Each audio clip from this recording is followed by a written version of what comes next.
அனைவருக்கும் அன்பான வணக்கம். நீங்கள் கேட்டுக்கொண்டிருப்பது கதையலை. வாசிப்பவர் ஹேமலதா ஜெகநாத். மகாகவி பாரதியார் எழுதிய சந்திரிகையின் கதை. காதலால் மோட்சமே பெறலாம் என்று விஸ்வநாத சர்மா சொல்லியதை விசாலாட்சியின் மனம் பூர்த்தியாக நம்பி தனது அற்புத சௌந்தரியமும் ஞான தெளிவும் உடைய அக்கணவனை ஒருங்கே மன்மதனாகவும் விஷ்ணுவாகவும் சிவனாகவும் கருதி போற்றி வந்து அவன் அன்பினால் ஆனந்த பரவசமெய்தியிருந்தாள். அவனுக்கு இந்த கொடிய நோய் நேர்ந்ததைக் கண்டு துன்பக் கடலில் அமிழ்ந்து போய்விட்டாள். இடையிடையே விஸ்வநாத சர்மாவுக்கு புத்தி தெளியும் நேரங்களும் வருவதுண்டு. அப்போது அவர் விசாலாட்சியை அழைத்து தன் அருகில் இருத்திக் கொண்டு, கண்ணே, நீ எதற்கும் எதற்கும் எதற்கும் கவலைப்படாதே. கவலைப்படாதிருத்தலே முக்தி. கவலைப்படாது இருந்தால் இவ்வுலகத்தில் எந்த நோயும் வராது, எவ்வித ஆபத்தும் நேராது. தவறி எவ்வித நோய் அல்லது எவ்வித ஆபத்து நேர்ந்த போதிலும் ஒருவன் அவற்றுக்கு கவலையுறுவதை விட்டு விடுவானாயின் அவை தாமே விலகிப் போய்விடும். கவலையை வென்றால் மரணத்தை வெல்லலாம். பயமும் துயரமும் கவலையும் இல்லாதிருந்தால் இவ்வுலகத்தில் எக்காலமும் சாகாமல் வாழலாம். நான் என்னை மீறி சில பயங்களில் ஆழ்ந்து விட்டேன். அதனாலேதான் எனக்கு இந்த நோய் வந்திருக்கிறது. இது இன்னும் சிறிது காலத்துக்குள் நீங்கி போய்விடும். நமக்கோ பணத்தை பற்றிய விசாரமில்லை.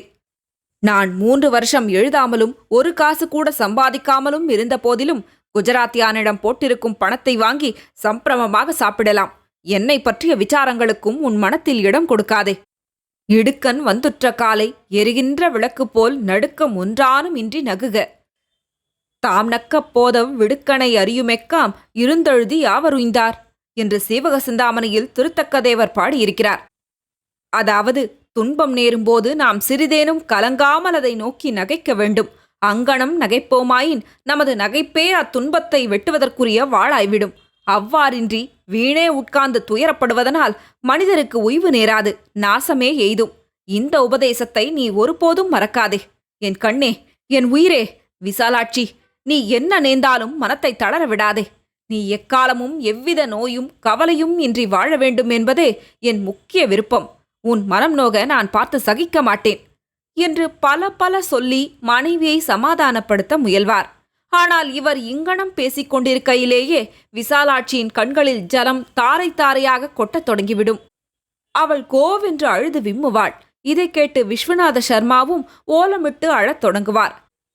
இப்படி இவர்கள் இருவரும் கூடி பெருங்குரலிட்டு அழுது கொண்டிருக்கையில் ஒரு சமயம் வைத்தியர் வந்துவிட்டார். இந்த கோலத்தை பார்த்து வைத்தியர் விசாலாட்சியை காண்பதனின்றி நேரும் துக்கத்தால் ஷர்மாவின் நோய் மிகுதிப்படும் என்றும், ஆதலால் இனிமேல் விசாலாட்சி தன் கணவனை அடிக்கடி தனியாக சந்திக்க கூடாதென்றும், அப்படியே சந்தித்த போதிலும் சில நிமிஷங்களுக்கு மேலே அவருடன் தங்கியிருக்க கூடாது என்றும், எப்போதும் அவர் தன்னிடம் அதிகமாக பேச இடம் கொடுக்க கூடாது என்றும் அவளிடம் தெரிவித்தார்.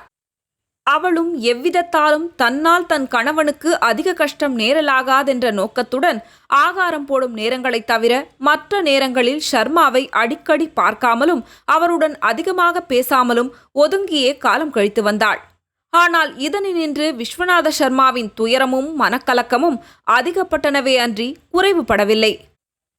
தம்மை விசாலாட்சி புறக்கணிக்கிறாள் என்று ஷர்மா எண்ணவில்லை. அவர் அப்படி எண்ணக்கூடியவரும் அல்லர். ஆனால் தனது தேக நிலையை கருதி அவள் மிகவும் மனத்தளர்ச்சியும் துக்கமும் எய்தி அது பற்றியே தோட்டத்து பங்களாவுக்கு அவள் அடிக்கடி வந்து தன்னை பார்க்காமலும் அதிகமாக தன்னிடம் வார்த்தையாடாமலும் இருக்கிறாள் என்று அவர் நினைத்து கொண்டார். இங்கு வியாதிகளின் சம்பந்தமாக ஒரு சிறு கதை சொல்லுகிறேன். வாந்தி பேதி பிசாசு முன்னொரு காலத்தில் இந்தியாவிலிருந்து புறப்பட்டு அரேபியாவில் உள்ள மெக்கா நகரத்துக்கு போய் கொண்டிருந்ததாம். போகும் வழியில் பாரசீகத்தில் பெரிய தபஸ்வியும் ஞானியும் ஆகிய ஒரு மஹமதிய பக்கிரி அந்த பேயை கண்டு, எங்கே போகிறாய் என்று கேட்டார். அது கேட்டு வாந்தி பேதி சொல்லுகிறது, மெக்கா நகரத்தில் இப்போது வருஷ திருவிழா தொடங்கியிருக்கிறது. நானா திசைகளினின்றும் எண்ணற்ற ஜனங்கள் திருவிழாவுக்காக அங்கு வந்து கூடியிருப்பார்கள். அவர்களை வேட்டையாடும் பொருட்டு மெக்காவுக்கு போகிறேன் என்றது. அது கேட்டு அந்த சந்நியாசி, சீச்சி, மூர்க பிசாசே, மக்கத்தில் அல்லாவை தொழும் பொருட்டு நல்ல பக்தர்கள் வந்து திரண்டிருப்பார்கள். அவர்களை நீ போய்க் கொல்ல நான் இடம் கொடுக்க மாட்டேன் என்றார். அதற்கு வாந்தி பேதிப்பை சொல்லுகிறது, சுவாமியாரே, என்னையும் அல்லாதான் படைத்து மனித உயிர்களை வாரிக்கொண்டு போகும் தொழிலுக்கு நியமனம் செய்திருக்கிறார். உலகத்தில் நடக்கும் எல்லா காரியங்களும் அல்லாவின் செயல்களை அன்றி மற்றில்லை. அவனின்றி ஓரணுவும் அசையாது. ஆதலால் எனது போக்கை தடுக்க உம்மால் முடியாது. முடியுமெனினும் நீர் அதனை செய்தல் நியாயமன்று. மேலும் மக்கத்துக்கு வந்திருப்போர் அத்தனை பேருமே புண்ணியாத்மாக்கள் என்றும் தர்மிஷ்டர்கள் என்றும் உண்மையான பக்தர்கள் என்றும் நினைத்துவிடக்கூடாது. எத்தனையோ பாவிகளும் அதர்மிஷ்டரும் குரான் விதிகளை மீறி நடப்போரும் அங்கு வந்திருப்பார்கள் என்பதில் ஐயமில்லை. தவிரவும் புண்ணியாத்மாக்களுக்கு இவ்வுலகில் சாவு கிடையாது என்று அல்லாஹ் விதிக்கவில்லை. பாவிகள் மாத்திரமே அன்றி புண்ணியவான்களும் சாகத்தான் செய்கிறார்கள். வேறு நோய்களால் நெடுங்காலம் வருந்தி வருந்தி துடித்து துடித்து சாவதைக் காட்டிலும் என்னால் துரிதமான மரணம் எய்துதல் மனிதருக்கு நன்றே அன்றி தீங்காகாது. ஆதலால் எப்படி யோசித்த போதிலும் நான் சொல்வதை நீர் தடுக்க முயலுதல் பொருந்தாது. எனினும் மகானாகிய உம்முடைய மனத்துக்கு சற்றே திருப்தி விளைவிக்கத்தக்கதாகிய வார்த்தையொன்று சொல்லுகிறேன். அதாவது, நீர் அங்கு இத்தனை பேரைத்தான் கொல்லலாம் என்று தொகை குறிப்பிட்டு கட்டளையிடும். அந்த தொகைக்கு மேலே நான் ஒற்றை உயிரை கூட கொல்வதில்லை என்று பிரதிஜை செய்து கொடுக்கிறேன் என்றது. இங்கனம் வாந்தி பேதிப்பை சொல்லியதை கேட்ட முனிவர், சரி போ, அங்கு அநேக லட்சக்கணக்கான ஜனங்கள் திரண்டிருப்பார்கள். அவர்களில் நீ ஒரே 1000 பேரைத்தான் கொல்லலாம். அதற்கு மேல் ஓர் உயிரை கூட தீண்டலாகாது. ஜாக்கிரதை, போய் வா என்றார். நல்லது என்று சொல்லி பேய் பக்கிரியிடம் விடை பெற்று கொண்டு மக்கத்துக்கு போயிற்று. அப்பால் சில தினங்கள் கழிந்த பின் அந்த திருவிழாவுக்கு வந்தவர்களில் 1,00,000 பேர் வாந்தி பேதியால் இறந்து போயினர் என்ற செய்தி பக்கிரியின் செவிக்கு எட்டிற்று. அவர் தம்மை வாந்தி பேதி பேய் வஞ்சித்து விட்டதாக கருதி மிகவும் கோபத்துடனும் மிக வருத்தத்துடனும் இருந்தார். மறுநாள் வாந்தி பேதி பேய் அந்த வழியாகவே மக்கத்தினின்றும் இந்தியாவுக்கு மீள யாத்திரை செய்து கொண்டிருக்கையில் அந்த பக்கிரியை கண்டு வணங்கிற்று.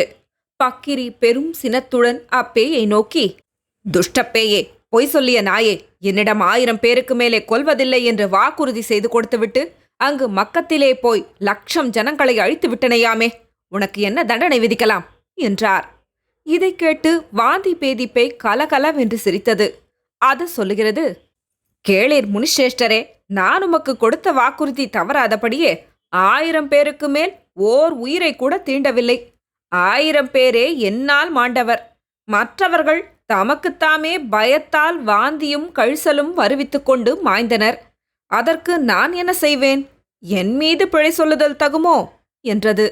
அப்போது முனிவர் பெருமூச்சு விட்டு, ஆஹா, ஏழை மனித ஜாதியே, பயத்தாலும் சம்சயத்தாலும் உன்னை நீயே ஓயாமல் கொலை செய்து கொண்டிருக்கிறாயே.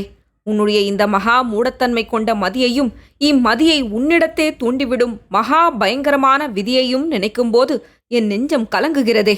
நான் என்ன செய்வேன்? நான் என்ன செய்வேன்? நான் என்ன செய்வேன்? சுப், நம்மால் என்ன செய்துவிட முடியும்?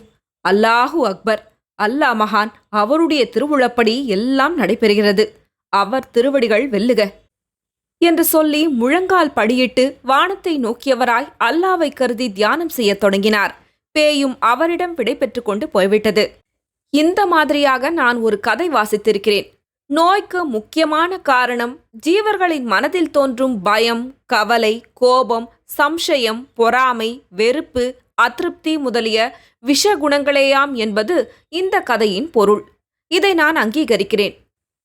உள்ளத்திலே தோன்றும் அச்சம் முதலியனவே நோய்களை பிறப்பிக்கின்றன என்பதில் சந்தேகமில்லை. ஆனால் அங்கனம் பிறக்கும் நோய்களை நன்கு போஷணை செய்து வளர்ப்பதும் அதனின்றும் மரணத்தின் வரவை மிகவும் எளிதாக்கி தருவதுமாகிய தொழில்கள் பெரும்பாலும் வைத்தியர்களாலேயே செய்யப்படுகின்றன என்று தோன்றுகிறது. 1000 பேரை கொன்றவன் அரை வைத்தியன் என்ற பழமொழி முற்றிலும் உண்மை எனவே நான் நினைக்கிறேன். இதனின்றும் வைத்திய சாஸ்திரம் பொய்யென்றாவது, வைத்தியர்கள் எல்லோருமே தமது சாஸ்திரத்தை நன்கு கற்றுணராத போலி வேஷதாரிகள் என்றாவது, மனமறிந்த அயோக்கியர்கள் என்றாவது, வேண்டுமென்று மனிதனை கொல்லுகிறார்கள் என்றாவது நான் சொல்ல விரும்புவதாக யாரும் நினைத்துவிடலாகாது. வைத்திய சாஸ்திரத்தில் எத்தனையோ கண்கண்ட பயன்கள் இருப்பதை நான் அறிவேன். வைத்தியர்களிலே பலர் தமது சாஸ்திரத்தில் உண்மையான உயர்ந்த தேர்ச்சியுடையோராகவும் ஜீவகாருண்யத்தில் சிறந்த மகான்களாகவும் இருப்பதை நான் அறிவேன். ஆனாலும் வியாதிகள் பல்குவதற்கும் மரணம் இங்கனம் மனிதரை பூச்சிகளிலும் கடையாக வாரிக்கொண்டு போவதற்கும் உலகத்து வைத்தியர்கள் பெரும்பாலும் ஹேதுவாகிறார்கள் என்ற என் கொள்கை தவறானதன்று. ஒன்றுக்கொன்று விரோதமாக தோன்றும் இவ்விரண்டு கொள்கைகளும் எங்கனம் ஏக காலத்தில் உண்மையாகும் என்பதை தெரிவிக்கிறேன். ஆனால் ஏற்கனவே இந்த அத்தியாயம் மிக நீண்டு போய்விட்டது. நம்முடைய கதையின் போக்கோ சிறிது நேரம் விசாலாட்சியையும் விஸ்வநாத சர்மாவையும் விட்டு பிரிந்து வேறு சிலருடைய விருத்தாந்தங்களை கூறும்படி வற்புறுத்துகின்றது. ஆதலால் மேற்படி வைத்தியர் சம்பந்தமான விவகாரத்தை பின் ஓர் அத்தியாயத்தில் விளக்கி காட்டுகிறேன். தொடரும். கதையலை உங்களுக்கு பிடிச்சிருந்ததுன்னா உங்க நண்பர்களோடும் உறவினர்களோடும் பகிர்ந்துக்கோங்க. நன்றி.